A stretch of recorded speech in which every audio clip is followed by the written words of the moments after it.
Bien, aquí tenemos el siguiente enunciado.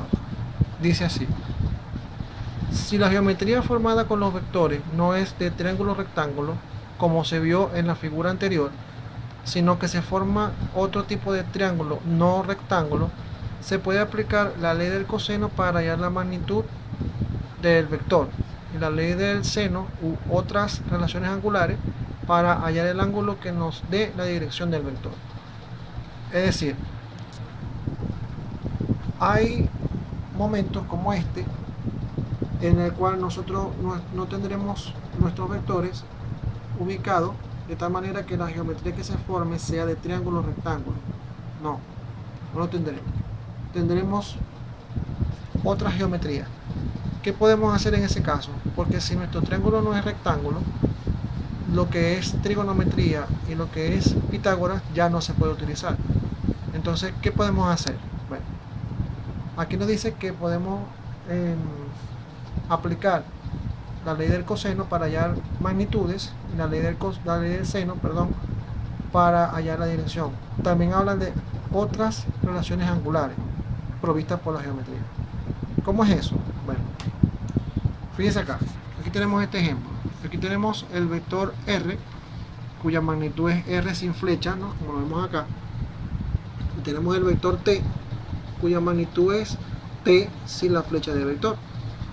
Entonces, tenemos el ángulo entre el vector R y el vector T, ya que recuerden que esta línea paralela, la línea que está acá, es paralela al vector T, mientras que esta de aquí es paralela al vector S. Es decir, estos dos vectores, el vector T y R, lo hemos sumado usando el método del paralelogramo. ¿De acuerdo? El vector S, el vector este que tenemos acá, ese vector pues tiene un tamaño. Si yo quiero saber cuánto vale el tamaño de este vector, debo darme cuenta de que esto no es un triángulo rectángulo, ya que el ángulo que se forma acá no es recto, es obtuso, mide más de 90 grados. Bien, el asunto es el siguiente: ¿cómo puedo entonces yo hallar esta magnitud si el triángulo que yo estoy teniendo acá no es rectángulo? Este ángulo que está acá, el ángulo entre el vector R y el vector S, puede definir la dirección del vector R, del vector S, perdón. O este otro ángulo que está aquí, me puede definir la dirección del vector S, pero con respecto al vector T. Entonces, si aplicamos la ley del coseno, sería S al cuadrado va a ser igual T al cuadrado más R cuadrado menos 2T por R por coseno de tita. Magnitud del vector por la ley del coseno. Si aplicamos la ley del seno para encontrar este ángulo que está acá, sería seno de tita dividido entre T igual a seno de alfa dividido entre S.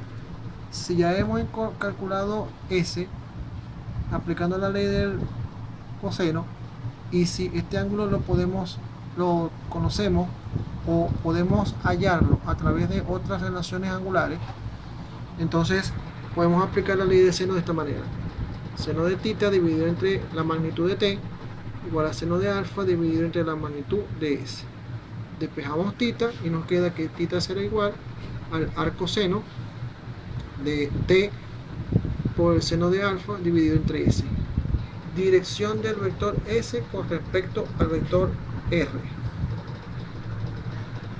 Muy bien. Si nosotros conociéramos este ángulo que está acá, el ángulo entre el vector T y el vector R, si lo conociéramos, pudiéramos hallar este ángulo. Si no lo conocemos, ya que la figura formada acá es un paralelogramo. La geometría nos da a nosotros muchas herramientas buenas para poder aplicarlas acá y poder hallar relaciones angulares y poder hallar también magnitudes. Esa es la gran ventaja del método del paralelogramo para sumar vectores.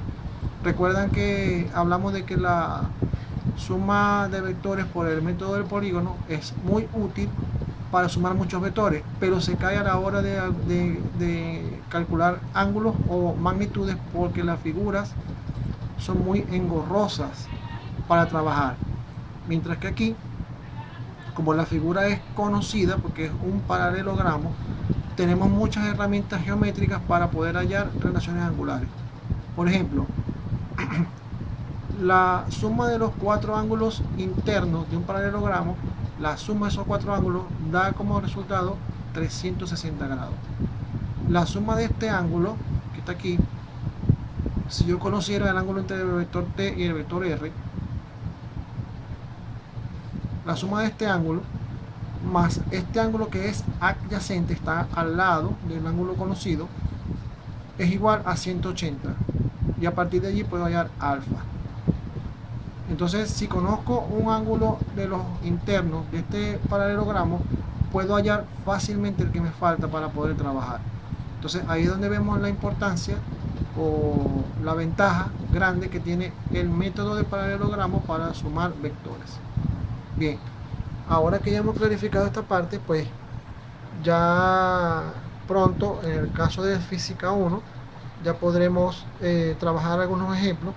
En el caso de física 2, recuerden que nosotros estamos haciendo un repaso sobre esto que les va a servir.